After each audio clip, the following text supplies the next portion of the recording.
As the judge told you, this part of the trial is opening statement, and what I try to do in opening statement is kind of give you a little bit of an outline, kind of a shell of what the state expects to prove in this case. The first thing that I would like to do this morning is introduce you to Miss Rosalie Juliet Stringer. Rosalie was born, as you see on the timeline, back on April the 5th of 2019. Her mother is Brooke Stringer, who's sitting over here next to her attorney with the glasses on. Her father is not here. He was an exchange student from Germany and has basically not been in the picture the entire time.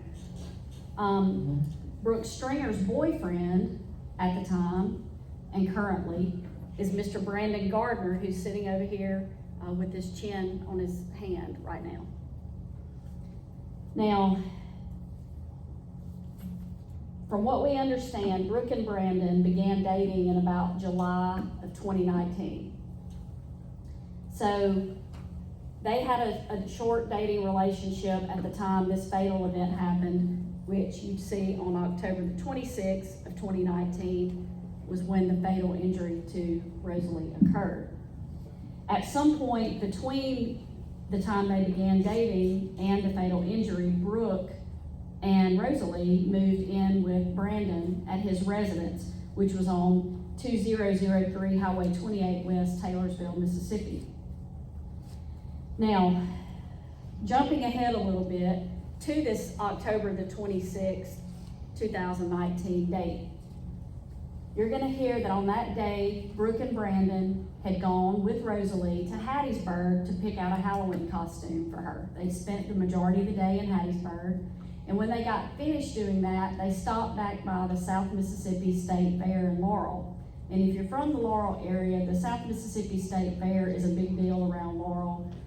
Probably not as big as the Choctaw Indian Fair is here in Philadelphia, but it's the only fair we have, and we get people from a good distance away that come to it. So they had gone and taken the baby to the fair that night. So later that night, when they got finished at the fair, they come home to Brandon's house. They began to get Rosalie ready for bed that night. It's 9 or after at night, and Rosalie at that point is 6 months old. So they're getting her ready for bed. So you're gonna hear Brooke tell you that she gave her a bottle, and she put her down on a pallet in the bedroom.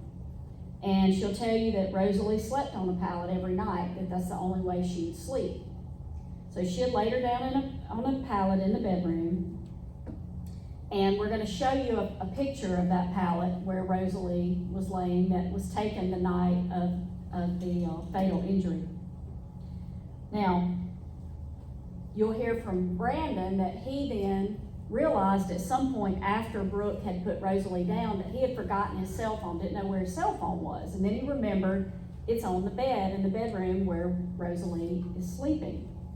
So he goes back into the bedroom, and according to Brandon, he goes and reaches to get his phone, and he hears a thud. At that point, he hears Rosalie begin to cry, and he's going to tell you that he picked her up to console her, and that shortly after he picked her up, she went limp, and her eyes rolled back in her head. He and Brooke, are going to tell you that during this time, Brooke was in the shower. And Brooke was getting out of the shower at the time Brandon goes into the shower, into the bathroom where she's showering, and says something's wrong with the baby. Brooke stated that she took the baby, began to perform CPR, and Brandon then called 911. Shortly after or during the 911 call, they made the decision, instead of waiting on the ambulance to get to them, they were going to go to the hospital themselves. I can tell you that Highway 28 West Taylorsville is some distance away from South Central Regional Medical Center in Laurel. So they didn't want to wait long enough for the ambulance to get there because the baby was not in good shape at that point. Ultimately, after talking to 911, and they remained on the call from 911, and you're gonna hear the 911 call. During that call, the EMTs instructed Brooke of what to do, and they ended up pulling over at a church there in Jones County called Faith Community Church, and the ambulance subsequently met them there a short time after they pulled over. Of course, once the ambulance gets there, they begin to immediately work on Rosalie. You're going to hear from Deputy Adam Cochran. In fact, he'll be the state's first witness. He was patrolling that night for the Jones County Sheriff's Department and heard the dispatch come out of an unresponsive baby. So he headed toward the scene and ultimately was listening to dispatch and pulled over at this Faith Community Church as well. And when he got there, he did speak with Brooke and Brandon, and we have his dash camera from his patrol car available, and you'll be able to listen to that conversation, parts of it that you can hear. Shortly after that, he escorted, along with some other law enforcement officers, the ambulance, along with Brooke and Brandon, who were following the ambulance, over to the emergency room at South Central Regional Medical Center. Now, once they arrived at South Central, you're going to hear from Dr. Danielle Blakey, and she was the attending emergency room physician who was working that night at South Central. And she's going to testify that once the baby was taken off the ambulance and brought into the hospital and she laid hands on her, it became immediately apparent that South Central could not treat this baby. She had a head injury, and South Central is not a trauma hospital. She made the decision to go ahead and initiate a transfer of Rosalie to Batson Children's Hospital at the University of Mississippi Medical Center. And she was, in fact, transported by helicopter to Batson. Dr. Blakey will tell you why she made that decision and what she based her decision on. Now, Deputy Adam Cochran will also talk to you about his conversations, and you can actually hear some of it with Brooke and Brandon at the emergency room. And he will also tell you that he called Captain Tanya Madison, who at the time was an investigator with the Jones County Sheriff's Department. And he's going to tell you that anytime a baby's injured, their protocol is to call an investigator, and that's what he did. And also, he called Child Protective Services, and I think yesterday we went over the fact that Child Protective Services is sometimes still referred to as Department of Human Services, but you're going to hear us say CPS, and that's what we're referring to as Child Protective Services. And anytime a baby's injured, they're also called. Law enforcement is what's called a mandatory reporter. Some of you may be familiar with that, especially if you teach school or anything like that, and you know that if you see something like that, you're a mandatory reporter. You have to report it, whether there's any foul play or not. You just have an injured baby. You're going to hear from Miss Mary Grantham, who has worked for a number of years for the Jones County Child Protective Services, and she'll tell you her involvement and how she became involved in this matter. And then you'll hear from Miss Devin Williams, who at the time was what CPS calls a death investigator for Child Protective Services, and she only got involved in this case after Rosalie had passed away. Now, those are the witnesses that you're going to hear from that were involved on October 26th of 2019, the night that Rosalie got her fatal injury. Now, I'm going to back up just a little bit, and that's the purpose of this timeline. Rosalie went to daycare at the Children's Academy, and the Children's Academy is affiliated with South Central Regional Medical Center. It's actually a daycare facility for South Central Regional Medical Center employees' children. And you can be any kind of employee. You don't have to be a doctor or nurse. Anybody who works for South Central or any one of their many clinics in the area, your children are eligible to go there, and that's where Rosalie went. Brooke Stringer, Rosalie's mother, worked at one of the diagnostic clinics at that time that was affiliated with South Central Regional Medical Center. And Rosalie had been going to this daycare there for a period of time. Now, On October the 2nd, 2019, some 24 days prior to the fatal injury, Rosalie was at the daycare on a little gymnastics mat. If you've ever had any kids in daycare, you know they have little gym mats on the floor. And Rosalie at this point was not able to sit unassisted, and she was not able to crawl yet. She's 6 months old. And so they were letting her have what they call tummy time on the gym mat. At some point, Rosalie rolled and hit the side of her face on a walker or a swing, something like that, and the daycare worker is going to be able to better explain that to you, what the actual piece of equipment was, and she began to cry. So Morgan King, who you'll hear from, was the daycare worker that was in the room when it happened. She went and picked Rosalie up and said, you know, it's okay, and began to console her, and she noticed that her face was starting to bruise, the side of her face. And so, as they always did, they called Brooke and said, look, Rosalie's got a little bruise on her face. She hit the side of her face on a swing. And subsequently, they did fill out an accident report, which all daycares do when a baby has an incident. Now, you'll also hear that they have a policy there that if it's a serious incident, they go directly to the emergency room with the baby and call the parents on the way. They don't wait. But if it's just a little accident, like somebody gets bitten, something like that, then they fill out an accident report, which is what they did here. Now,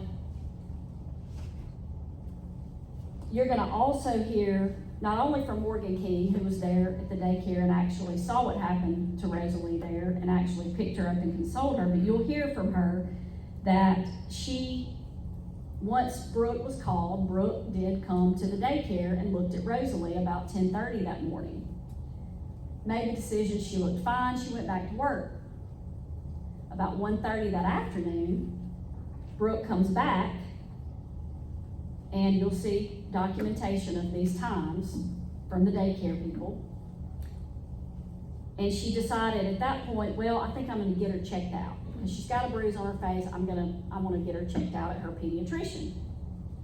Well, Rosalie used Ellisville Pediatric Clinic, Dr. Pajari, who you'll hear from as well, and nurse practitioner Carly Robinson. Well, on that day, on October the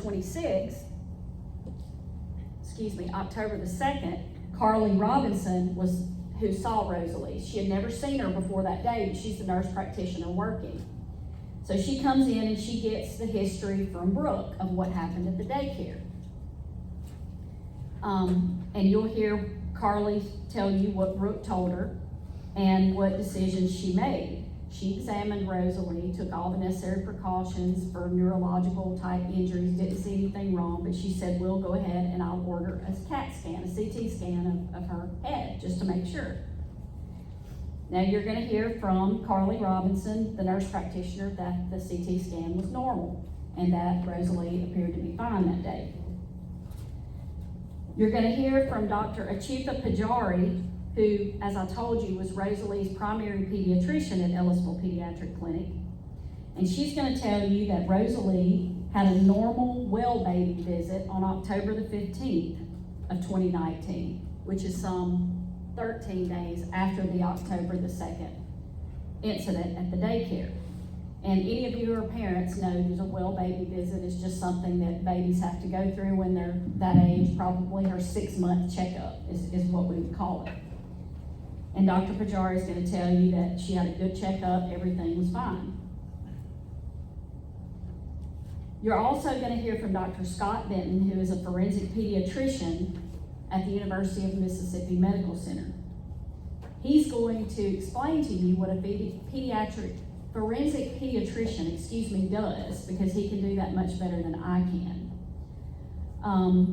But in essence, what they do is they are a pediatrician first, and they have all the training and certifications of a pediatrician, and then they go even further and get certified in forensic pediatrics, which just means that they can investigate suspicious deaths of children. He's going to tell you that once baby Rosalie arrived at University of Mississippi Medical Center, which was either late night, October 26th, or early morning hours of October 27th of 2019, that she was evaluated by the ER doctors there at Batson Children's Hospital, and then several other doctors saw her. The decision was made by them that they needed to call in Dr. Benton to consult on this. And one of the reasons you'll hear that that decision was made is that the story that was told by Brooke Stringer and Brandon Gardner about what happened to Rosalie did not make sense to the doctors based on the injury they saw to baby Rosalie. Now, Dr. Benton will go into a lot of detail about how he saw Rosalie. He actually laid hands on her when she was there as a patient at University Medical Center. And he's going to talk to you about her injuries and what they were. And then he's going to talk to you about how they're not consistent with Brooke and Brandon's story about what happened that night. He'll also talk to you about how he excluded a number of other possibilities as having caused the injury, one of which was this incident at the daycare. You'll hear Dr. Benton always, when he has a case like this come up, he goes in and he talks to the parent. He gets a statement and says, look, tell me a little background, what's going on, because he can't make a decision until he does that. That's part of what he does to gather his information. He not only lays hands on the child and looks at the x-rays, looks at the CAT scans, looks at the MRIs, but he also gets the background information from the parent. In this case, he talked to both Brooke and Brandon, and he audio records those interviews, and you're going to hear those played. Now, he's going to tell you that Brooke related to him that the baby on October the 2nd had a little incident at daycare, but that she had a CT scan and it was normal and everything was fine. He's going to tell you that anytime the parents seem concerned about an incident, he looks into it. If for no other reason, to exclude it as being a cause of what caused the baby's severe injury that he's seen, and he was able to exclude that in this case. Then you'll hear from Dr. David Arbo, who was the medical examiner in this case. Now, a medical examiner is the person who performs the autopsy. Dr. Arbo is no longer with the state of Mississippi. He actually has moved to the state of Texas and is working there now. But he will tell you what he found during the autopsy. You'll see some photographs of his autopsy, and he'll give his opinion as to the cause and manner of Rosalie's death. You're going to hear from J.D. Carter of the Jones County Sheriff's Department, who became the lead investigator later on in this case, and he will tell you, and you will actually see the interviews that he did with Brooke and Brandon. After this case got a little bit further and we decided to charge them. Now, you're going to hear also from John Stringer. John Stringer is Brooke Stringer's uncle, so that would make him Rosalie's great uncle. He's going to tell you about Rosalie. He had a really close relationship with her. She stayed with he and his wife a lot at their house, and he's going to tell you about his interactions with her in the days and the weeks leading up to her death. Now, that was a very, very brief rundown of what I think you're going to hear from the state. There'll be a lot of witnesses, and you're going to hear a lot of testimony. But in the end, there are several things that you need to pay attention to. One of those is the fact that the medical evidence will show you that the injury that killed Rosalie Stringer happened on October the 26th of 2019. And you'll see that brought out by the witnesses. The evidence is also going to show that both Brooke Stringer and Brandon Gardner were alone with Rosalie at a period of time shortly before or during this event that caused her death on October 26, 2019. There was nobody else there. Now, at the end of the evidence, we expect that you will find both of them guilty of capital murder. Like I told you yesterday, we would just simply ask you to use your common sense and everyday life experiences, listen to the evidence, And we believe that you will find beyond a reasonable doubt that both Brooke Stringer and Brandon Gardner had a part in causing the death of baby Rosalie. Thank you. All right, Ms. Carter.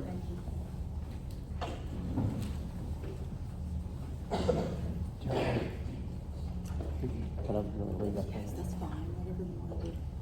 Good morning. Again, my name is Tangi Carter, and I've got the honor of representing Ms. Brooke Stringer on what is without a doubt the most important, or one of the most important weeks of her life.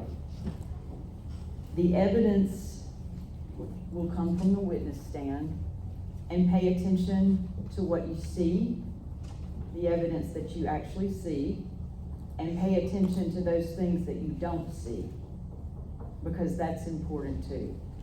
Because I will remind you, I know we've said this, a million times, it's the state's burden to prove this case and every element of this offense of murder beyond a reasonable doubt. The evidence will show that Brooke did not kill her daughter.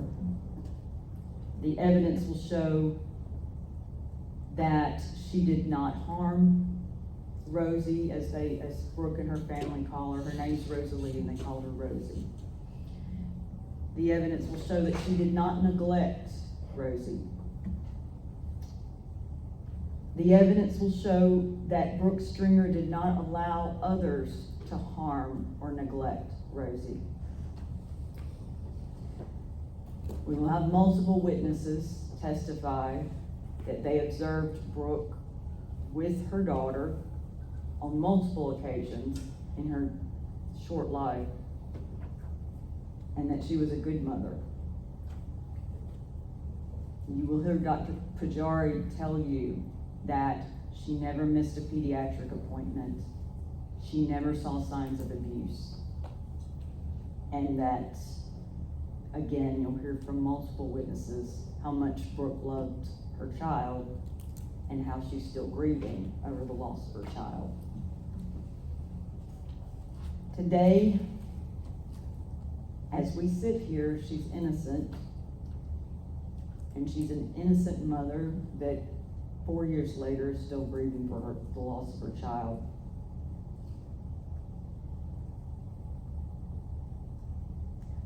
Listen to the number of times that Brooke talks to multiple people involved in this case, whether it be law enforcement, Child Protective Services, Dr. Benton. Listen to those statements very carefully, because there's not a single time in any of those statements that anyone says Brooke was anywhere in that home but in the shower when Brandon heard the thud.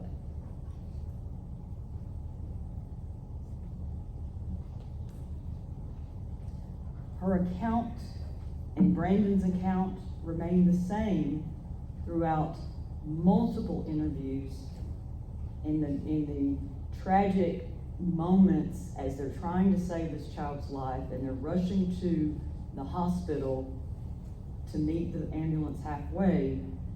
The evidence will show that they both acted like very concerned parents would. The evidence will show that Brandon treated Rosie like his own child.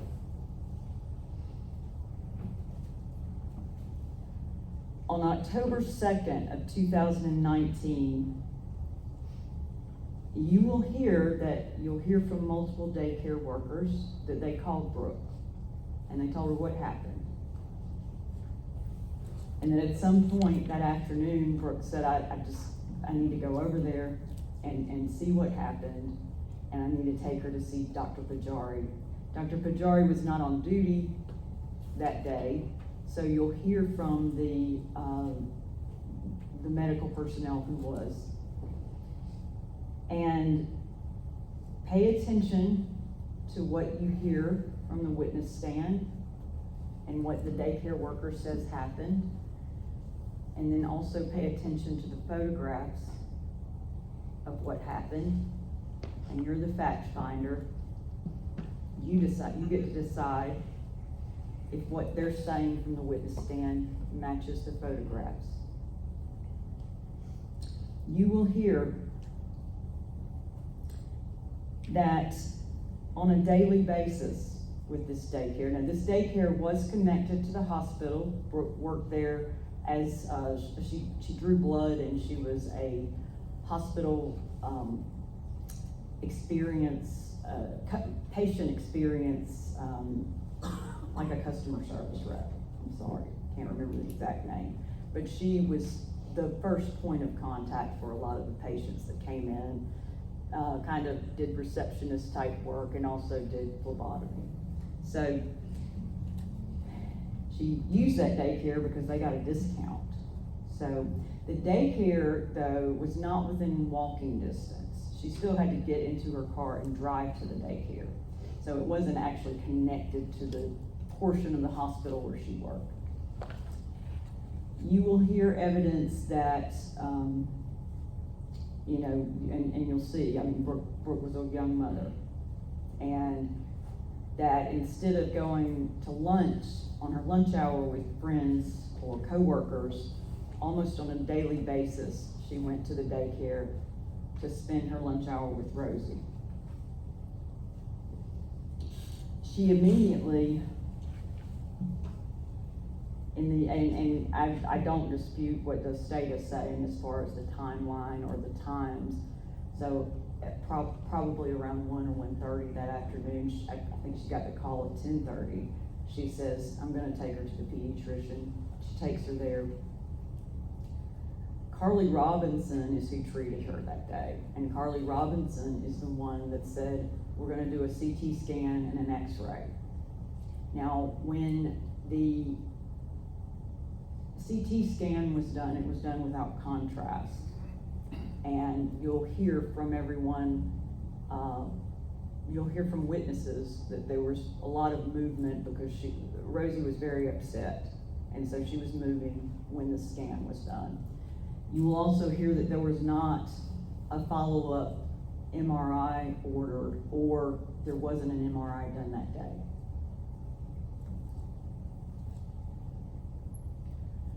On the afternoon of October 26th, Brooke and Brandon got up. They went it was around lunchtime, and they decided to go to Hattiesburg to pick out Rosie a Halloween costume. Brooke was extraordinarily and really excited because this was going to be Rosie's first Halloween. So they went to several places. They went to Target, Party City, and Ultimate Party. So they stayed in town a good while. And then they decided to go back to the fair. And they were going to eat dinner at the fair. While they're at the fair, they take Rosie to the petting zoo. I think they watched a pig race. And they got back home around 9:00 p.m. They put a pallet down beside the bed with pillows and comforters, kind of in front of a wooden nightstand. The floors were hardwood floors, and so they fixed the bottle, changed her, put her down. You will hear testimony that no matter if Brooke was at her dad's house, who lived not too far away, but a lot of times she would stay at her dad's house or at Brandon's house. And no matter where she was, she typically laid on the floor or right on top of Brooke's chest, because she didn't want to put her on the bed and she wouldn't sleep in a bassinet. So you'll see photographs of what the pallet looked like. Rosie had to have it really dark. She couldn't sleep unless it was dark and quiet.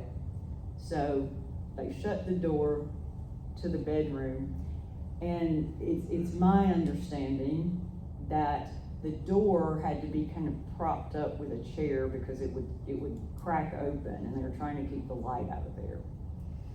Brooke goes to take a shower. Brandon feeds his dog. He's got a lab or a lab mix, about a 1-year-old dog, pretty tall, that was his shadow and followed him everywhere. While he's doing that, Brooks goes to take a shower. She gets in the shower, water's running, no clothes on, taking a shower. Brandon comes into the bathroom and says, "Hey, do you remember where I left my cell phone?"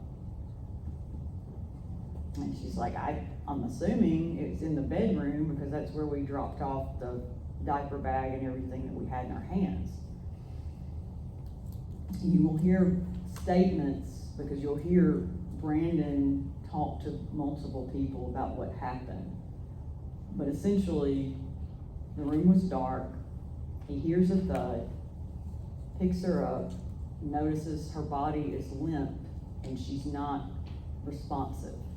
She cries out at some point because when Brooke is in the shower, she turns the shower off, and as she's doing that, she hears her cry out.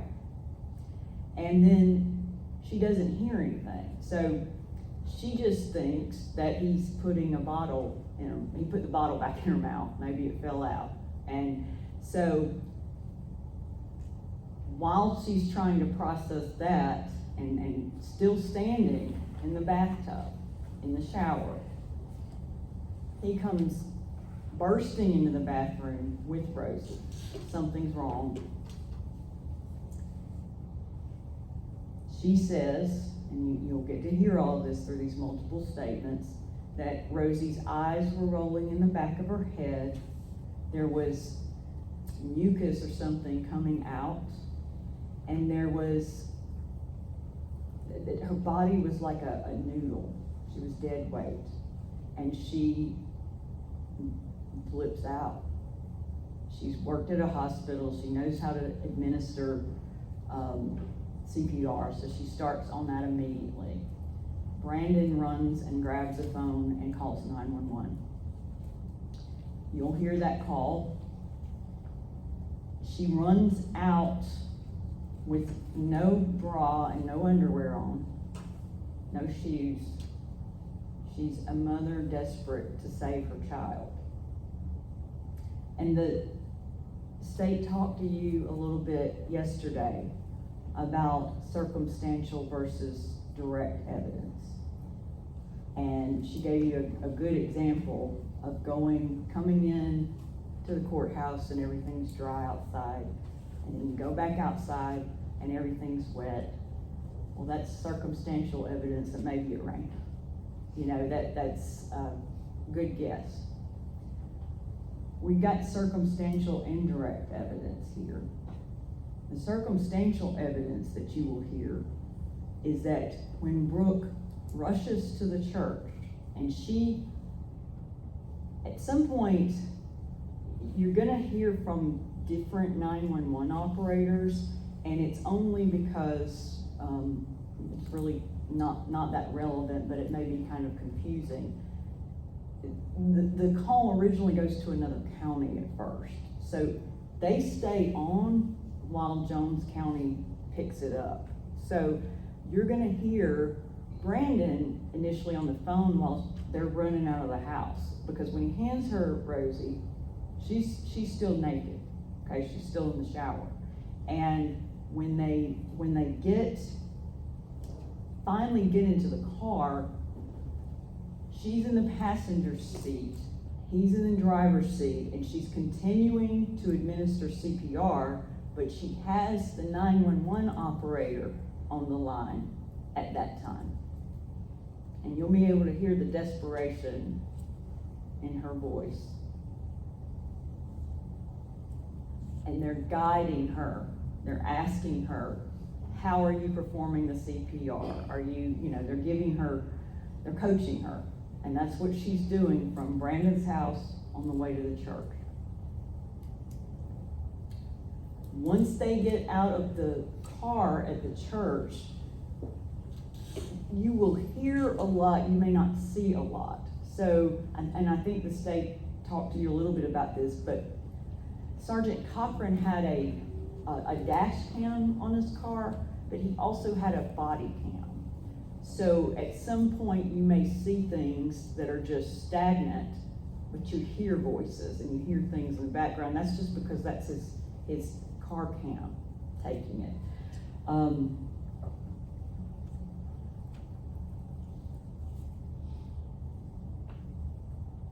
You will hear Dr. Benton in the interview, the state's expert, talking to Brooke. And he says something like,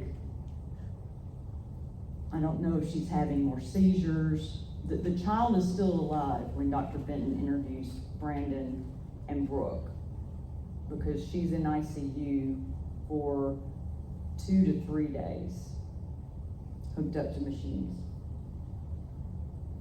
And he says something like, and so Brooke says, was that a seizure? It was a seizure? And he says, well, Brooke, what you're describing to me, the behavior that you just described to me, with the body going limp and her eyes rolling back in her head, that's indicative of a seizure. You will hear from our expert, Dr. Godfrey. He's an experienced board-certified pathologist. And you will hear that on some level, he agrees with what Doctors Arbo and Benton are saying. But his medical opinion about the manner of death are not the same as what they determined. You'll hear Dr. Arbo say that the child died of abusive head trauma. You'll hear Dr. Benton testify that at the time, because his report, he prepared his report while the child was still alive. So obviously he did not have the benefit of an autopsy at that moment, because there was none. He believed that the child had been shaken, had been violently shaken. You will not hear evidence of any neck injuries to the child. You will not hear evidence that there are fingerprints around the child. You will not hear evidence that there are any broken bones or fractures in her skull or anywhere else. You will not hear evidence that there are any old injuries besides the contusions that came, the daycare. Some of the bruises were still on there when October 26th rolled around, so almost 3 weeks later. And let me back up just a moment, something else I left out when I was speaking about the daycare. The tummy time pallet is in the middle of the floor at the daycare. It's a very small room, but that's where the infants are. The diaper changing table is right here, and I'm pointing to the podium or the lectern. Within eye view is the tummy time pad there. And so where you change diapers, you have a direct line into where tummy time is. Tummy time, for those of you who may not be familiar, they put a mat down, and kind of like a gymnastics mat. So you're probably looking at about an inch thick mat. In addition to that mat, they also put the baby gates that you put in between doors. This had an actual gate all the way around it. Now, it was attached to the padding on the mat. So it was somehow stable. And so every time that Brooke was there, and I think you'll hear evidence from the daycare workers, that was typically the setup.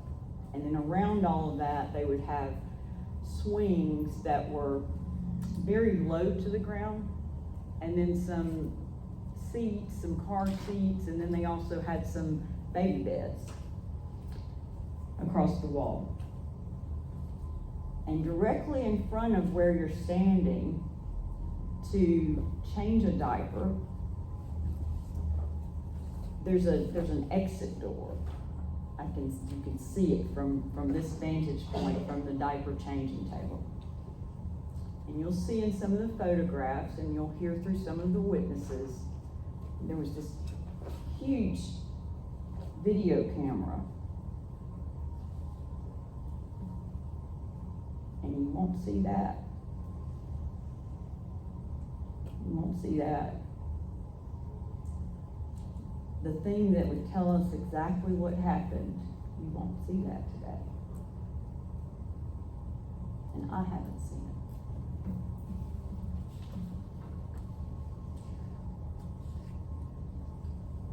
When Brooke meets the ambulance, Sergeant Cochran,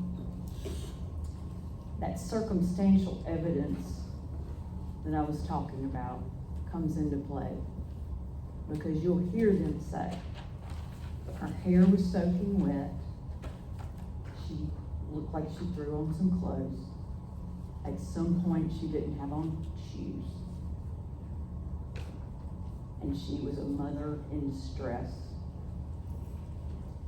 And you won't hear a statement that she gave to Sergeant Cochran, or very much of one, because he's going to tell you that she was too upset at that moment.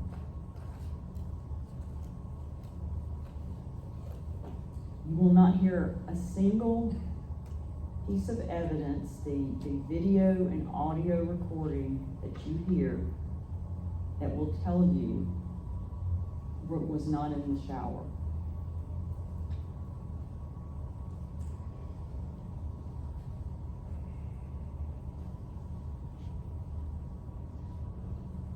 You will be left with a lot of speculation. At the end of this, you're going to be left with guesswork and possibilities. And the government's going to ask you to make your decision based on that. You can't. You can't. Because they haven't proven their case beyond a reasonable doubt. When you see something that doesn't add up, or there's something missing from that witness stand, that's reasonable doubt. Capital murder is the highest crime in the land. You cannot base your decision on guesswork. Now, the state's going to get to go first. That's the way the rules are. I know it's a long trial, but please listen until the very end.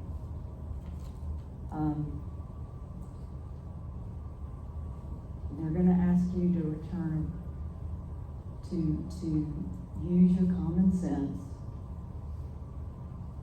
I'm asking you that too.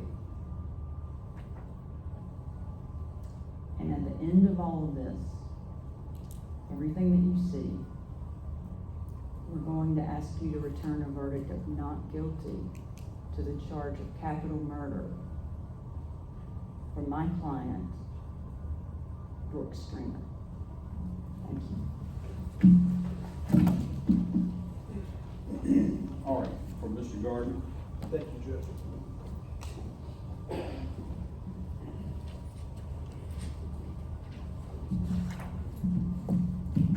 Good morning, ladies and gentlemen. I'm Chris Collins. I'm one of the attorneys for Brandon Gardner.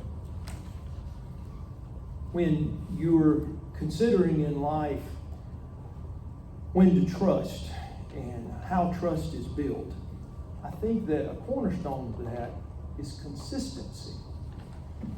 This has been a case that has had a very long investigation. I think right out of the gate this morning, probably with the first witness, you're going to hear multiple statements made by Brandon Gardner about what happened at his house on October 26th. You're going to hear statements attributed to him a few months later, and I think you're probably going to hear some attributed to him years later. And what you're going to see is the consistency of those statements. At times when he's being strongly encouraged to dig in and add some new information, he still is honest. He still tells the truth. Your Honor, I would object. I don't think it's appropriate for him to comment about the Sustained. Let's stick to opening statement. So, ladies and gentlemen, the comment about circumstantial evidence that was made early on in voir dire is a comment that lets you know that you're going to be expected to consider evidence that's not going to be clear-cut, that's not going to be black and white as presented to you. I appreciate the statements that were just made by Ms. Carter when she told you some things that you were not going to see. Something that you are going to see, some physical evidence you're going to see, is you're going to actually see the bruising that resulted after the incident that happened on October the 2nd. That's something that you as a juror are to use your common sense. You're to consider what the result was of those days, what happened back on October the 2nd.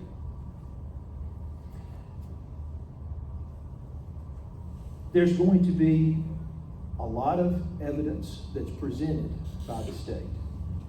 I don't make any apology to you for the reality that there's going to be many different theories of defense that I'm sure will be developed in this trial. That's my job. My job is to challenge the evidence that's presented by the state at every turn.